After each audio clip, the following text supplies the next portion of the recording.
Our clients have all different types of cuticle. We wanted to showcase some of the most common cuticles that we see.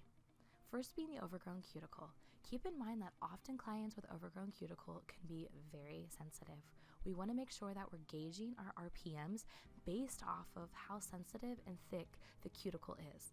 My model here is on the thicker side and not sensitive, so I'm running at 12,000 RPMs and I'm working from right to left in the forward direction. Be sure to keep your bit parallel as we're just tracing that cuticle and only running the bit over the overgrown cuticle. As you can see right here, look at how much of the cuticle we were able to remove.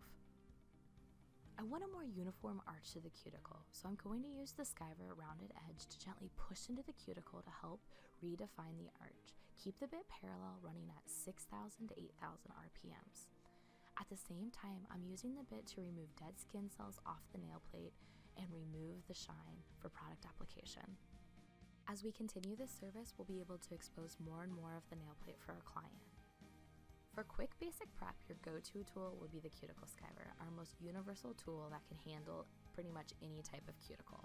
Moving from right to left in the forward direction between 8 and 12,000 RPMs, you want to exfoliate the proximal nail fold as well as remove those dead skin cells off of the nail plate. You can also use the tool on the skin to remove any kind of callus as well.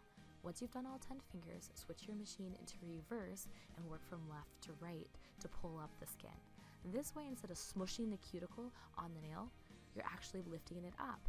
Also, keep in mind that we need to change the angle of our client's finger so that we're never dragging our tool in between the lateral nail fold. Quick, beautiful results without the cutting. Some clients might have tighter cuticle as well as tighter sidewalls. Then, an option is to use the micro taper. The micro taper is very similar to the Cuticle Sciver in application, where we're going to start from right to left in the forward direction.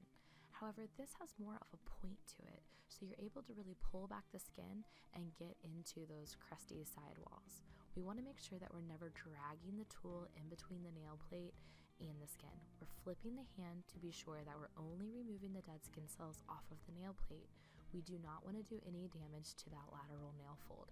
That will affect how the nail grows. Some pretty awesome results, don't you think? Well, I want to share a few more tips that will help you have success with your dry manicuring. The first is this is dry manicuring, which means there's no water. You want to be sure to use these techniques when the skin is dry. Do not soak your client in water before trying to perform them.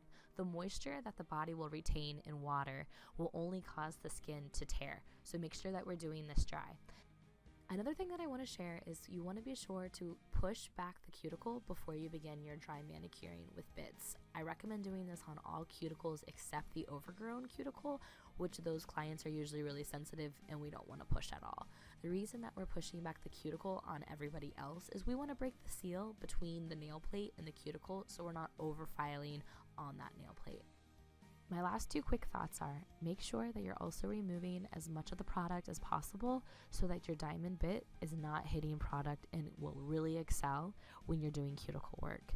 And if you're new to dry manicuring, try this out on yourself.